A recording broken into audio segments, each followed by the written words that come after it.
Hi everyone and welcome. This is the Apostate Prophet. There are two things that I want to talk about before I start burning Islam today. Two things came up. They are very important to talk about. The first is that I was banned for a day a few days ago. Yeah, on Tuesday. And I was banned because of massive reports by Muslims apparently about my Zakir Naik video, I think, because that's what attracted most of the Muslims on my channel. YouTube after that unsuspended my channel because it noticed that my channel does not in any way violate their terms and conditions. That's how it works. So if anyone has a problem with something they hear or something they see, then they should just go away. They should just close their eyes or cover their ears and just walk away or just block. There is no right not to be offended. The second thing that I want to talk about is much more important that came up in the comment section. As you all see, my beard is growing by the day. Some people ask me why I'm doing this, and I'm just, well, to be honest, it is because I want to look more like my Apostate Prophet logo. Okay, before I turn this video into a shit show, let's start talking about the topic. I want to talk about this very hot topic that I think is one of the most important discussions that we have about Islam in the West today. Is the hijab a choice or not? Many people give their opinions about this nowadays. Some people who just want to shine with tolerance but have never ever opened an Islamic book like the Quran or the Hadith. Others are followers of the religion of peace and think that just because their parents didn't beat them into wearing the hijab, it is somehow their choice and they can say, yes, hijab is my choice. Well, that's not how it works, and that's what I want to talk about first. I think that the question, is the hijab a choice or not, is a bit tricky. The question should rather be, does Islam require the hijab or not? Here's what I mean. Imagine an American Muslim family, an American Muslim girl, who was born into a semi-religious Muslim family and grew up in that family. Her parents always told her that she should be wearing the hijab, that she should definitely do it because that's the only thing that's good for her. Not wearing the hijab is bad and evil and whatnot. When she reaches the age of 18, this girl listens to her parents and starts wearing the hijab. Now, when people ask her if it was her choice or not, of course she will say, it was my choice. The hijab is my choice. My parents didn't force me into doing this. Well, that's great, but it's also heavily misleading. It doesn't really matter if your family forces you into doing this or not. I have personally known, I think, 1 or 2 Muslim girls who wore the hijab voluntarily without anyone putting any pressure on them, which families should actually do according to Islam. What matters here is that she is wearing the hijab because Islam orders it. That is what matters. It doesn't matter if the family forces her or not. The point here is that Islam says that you have to wear the veil. It is not a choice. And that's why we say that the hijab is compulsory. That's like asking the question, is it your choice not to eat pork? It doesn't even matter if it's their choice or not. What matters is that in Islam, it is absolutely forbidden to eat pork. You could choose to eat pork, but you know that you go against your religion in that case and will be punished according to it because of your disobedience. And more importantly, punished by your rulers if they rule by the laws of Islam. The same goes for drinking alcohol, having sex outside of marriage, or any other haram thing for that matter. What matters is what the religion says. What matters is what the Quran says and what the Hadith say. If something is ordered in the Quran, then it is absolutely compulsory. Refusing it is apostasy. Here is what the Quran says about compulsions. It is not for a believing man or a believing woman, when Allah and His Messenger have decided a matter, that they should thereafter have any choice about their affair. And whoever disobeys Allah and His Messenger has certainly strayed into clear error. 33:36. Regarding the "it's still my choice" issue, in Islam a child has to be taught to live according to the religion, to pray and to stay away from haram things, and the male authority has to enforce such things. Especially in a country where Islam is the rule, the ruler will enforce such things. And to clear our doubts, here is a hadith. Train your children to pray when they are 70 years old, and smack them if they do not do so when they are 10, and separate them in their beds. The hadith clearly says that guardians have to enforce such things like prayers. The scholarly opinion on this hadith by scholars such as Ibn Qayyim is that children are not responsible, but their guardians are responsible to enforce compulsory practices, such as the hijab for girls, and to keep them away from forbidden things. I think it's pretty clear that some things are just not supposed to be your choice according to Islam. Whatever your family does, it doesn't matter. Now let's look at the hijab. I will mainly talk about Sunni Islam, since in Shia Islam there's basically not much dispute about it. The hijab is obligatory in their narrations, and their narrations are considered even higher than narrations in Sunni Islam. Anyway, the most important verse about the hijab is this one. And say to the believing women that they should lower their gaze and guard their modesty, that they should not display their beauty and ornaments except what must ordinarily appear thereof, that they should draw their veils over their bosoms, and not display their beauty except to their husbands, their fathers, their husbands' fathers, their sons, their husbands' sons, their brothers or their brothers' sons, or their sisters' sons, or their women, or the slaves whom their right hands possess, or male servants free of physical needs, or small children who have no sense of the shame of sex, and that they should not strike their feet in order to draw attention to their hidden ornaments. And, O ye believers, turn ye all together towards Allah, that ye may attain bliss. Chapter 24, verse 31. It's also nice that this Quran verse represents slaves, and slaves that were castrated. The consensus of scholars who are familiar with the scripture and its history is that the veil in this Quran verse refers to the veil women used to wear on their heads, which we call today hijab. Some translations even use the word head covering or headscarf directly, and we are talking about very renowned translations such as Shakir or Sahih International, which is my favorite translation, by the way. Anything else is out of question.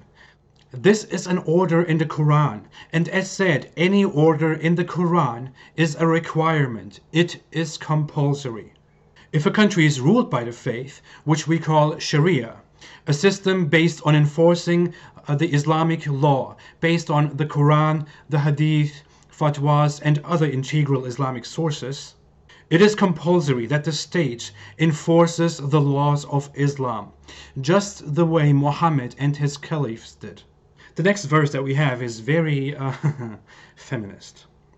O Prophet, tell your wives and daughters and the believing women that they should cast their outer garments over their persons. That is most convenient, that they should be known as such and not molested. And Allah is oft forgiving, most merciful. Chapter 33, verse 59. The Almighty Allah basically says that women have to hide themselves in ugly veils so that men don't harass them. Imagine going to a pro-Muslim feminist march and telling this to those feminists. Someone should really do that. I should probably do that somewhere in the future. Some other sources can be found in the Hadith, which are the fundamental Islamic source after the Quran in Sunni Islam. And I just want to touch this Hadith in which Aisha, the child bride of Muhammad, says clearly that the compulsory veiling was prescribed, and she veiled her face. Judge for yourself. Narrated by Aisha.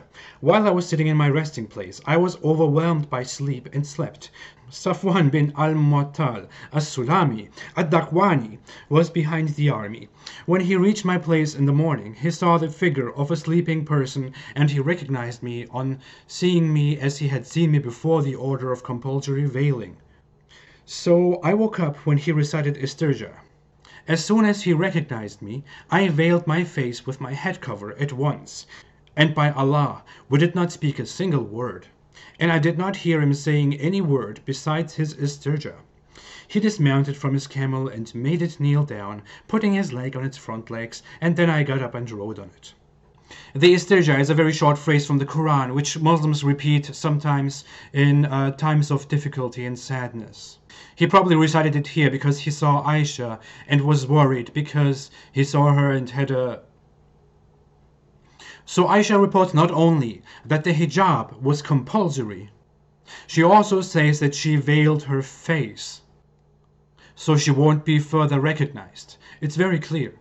Several other hadiths that we can gather also say that women can only travel with their male guardians, that men should never be alone with a woman they are not married to, it's because then Satan would accompany them, that when the hijab was ordered, women covered everything including their faces, that women shouldn't casually speak to men, men should speak to other women only from behind a veil, especially to married women, that Allah doesn't accept the prayers of a woman who doesn't veil herself, that a woman's prayers will not be accepted if she has perfume that can be easily sensed, that thin, tight, or transparent clothing is in no way allowed, that people can't wear fancy and famous clothing, and that women are not allowed to dress similar to men.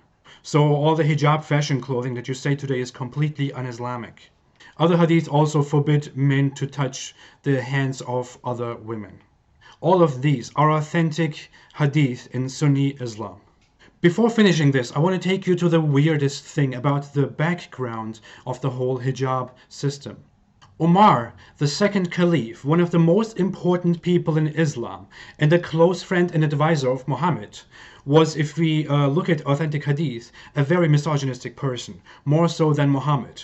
Completely authentic narrations tell us the story behind the hijab. In multiple hadith, it is clearly reported that Umar warned Muhammad multiple times before the hijab rule arrived, that Muhammad should order women to cover themselves so that they wouldn't be recognized outside of their houses.